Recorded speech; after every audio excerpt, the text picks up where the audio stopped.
Hello, నేను మీ సత్యభామ. ఈరోజు ఏంటంటే నేను పానీపూరి తినడానికి వెళ్తున్నాను. ఆఫ్టర్ లాంగ్ టైం అని చెప్పాను, కానీ ఏదో కొంచెం టైం తర్వాత మళ్ళీ తింటాను అనమాట. సో మిట్ట మధ్యాహ్నం పానీపూరి ఏంటని అనుకుంటున్నారా? ఎప్పుడు క్రేవింగ్ వస్తే అప్పుడు తినేయడమే. సో పానీపూరి స్టాల్కి వెళ్ళాం, మేమే ఫస్ట్ కస్టమర్ అనుకుంటా.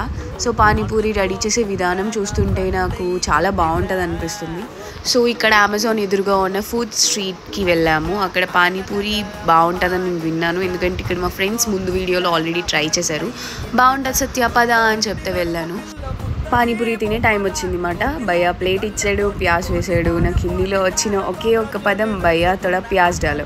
నాకైతే అస్సలు హిందీ రాదు, హిందీని కొని చేసి మాట్లాడతాను. అందుకే భయ్యాకి అర్థమైపోయినట్టుంది. భయ్యా ముందే చెప్పేసాడు నాకు తెలుగు, హిందీ, ఇంగ్లీష్ అన్నీ వచ్చి వాడడం, మీరు నచ్చిన లాంగ్వేజ్లో మాట్లాడుకోండి అని. సో ఫస్ట్ అయితే పానీపూరి తిన్నాను. సో కానీ నేను సాటిస్ఫై అవ్వలేదు, బికాజ్ నాకు కోల్డ్ ఉంది, నా గొంతు అసలు బాగాలేదు. నాకు తిన్నా సరే అది ఎలా ఉందంటే ఏదో గ్రాస్ తిన్న ఫీలింగ్ వచ్చింది అన్నమాట. ఈ ఎండలో ఇంత దూరం నడుచుకొని వచ్చి పానీపూరి టేస్ట్ లేకపోతే ఎలా ఉంటుంది చెప్పండి. తినలేక ఉండలేక ఏదో తిని మళ్ళీ ఆఫీస్ లోపలికి వెళ్ళిపోయాను అనమాట.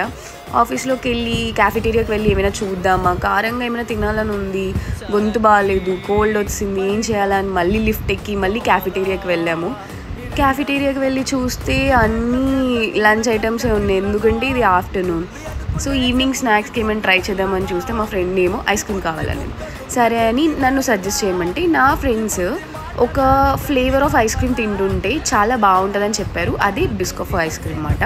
సో నాకు దాని నేమ్ కరెక్ట్గా తెలీదు, కానీ బిస్కోఫీ ఐస్ క్రీమ్ అని విన్నాను. సో వెళ్ళి మీడియంలో బిస్కోఫీ ఐస్ క్రీమ్ తీసుకున్నాం క్రీమ్ స్టోన్లో.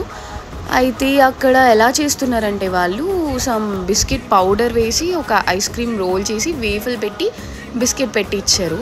అది ఎలా ఉంటుందో ట్రై చేద్దాము అని చెప్పి ప్రిపరేషన్ చూసామన్నమాట, ఎలా రెడీ చేస్తారా అని. చూస్తే ఇలా రెడీ చేస్తున్నారు, వేఫల్లో పెట్టి ఒక బిస్కెట్ పెట్టి ఇచ్చారు. సరే ఒక స్పూన్ ఇది కూడా ట్రై చేద్దామని ట్రై చేశాను, కానీ ఇది కూడా టేస్ట్ రావట్లేదు. అసలు కోల్డ్తో ఉన్న వాళ్ళు ఎవరైనా ఐస్ క్రీమ్ తింటారా? అలాంటి వాళ్ళే రొమాంటిక్ ఫెలోస్ కదా. సో నేను ట్రై చేశాను లోటస్ బిస్కోఫీ ఐస్ క్రీమ్, కాకపోతే నేను ఐస్ క్రీమ్ ట్రై చేయలేదు, దాని మీద ఉన్న బిస్కెట్ ట్రై చేశాను. చెప్పడానికి పెద్దగా ఏం లేదు, ఎందుకంటే నాకు కోల్డ్ వచ్చింది, సో నాకు టేస్ట్ లెస్. మీరు చెప్పండి, మీరు ఎవరైనా ఈ బిస్కోఫీ ఐస్ క్రీమ్ తిన్నారా? తింటే మీకు టేస్ట్ అనిపించిందా? ఉంటే కింద కామెంట్ చేయండి. నా షిఫ్ట్ టైం అయితే అయిపోయింది, నేనైతే హాస్టల్కి వెళ్ళిపోతున్నాను రా బాబు. See you in the next video, bye.